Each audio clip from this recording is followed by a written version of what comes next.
Guys আমাদের এখন বিকেলে ঠাকুর আসবে, তো সেই জন্য বেলুন ফোলানো পর্ব চলছে।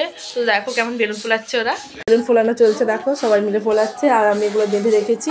তো সাজানোর পর তোমাদেরকে দেখাবো, সাজানোর পর তোমাদের সাথে আবার দেখা হবে।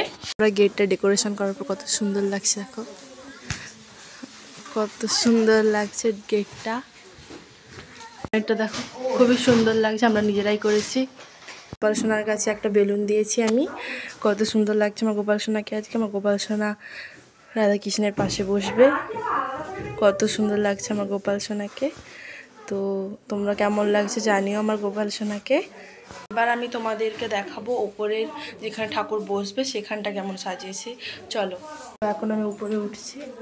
তো অনেকটা আগে টাঙানোর জন্য এখানে একটা বেলুন ফেটে গেছে, তো এখানটাও দেখো আমরা খুব সুন্দরভাবে সাজিয়েছি।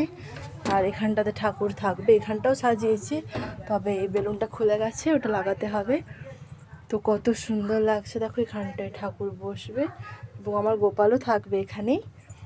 তো কতটা সুন্দর হয়েছে সাজানো। এরকম তো আমি দেখালাম কিভাবে ডেকোরেশন হয়েছে ঘর সহ ঠাকুরের কাজ। তো তোমাদের কেমন লাগছে তোমরা অবশ্যই জানিও কেমন লাগছে তোমাদের আমাদের সাজানোটা।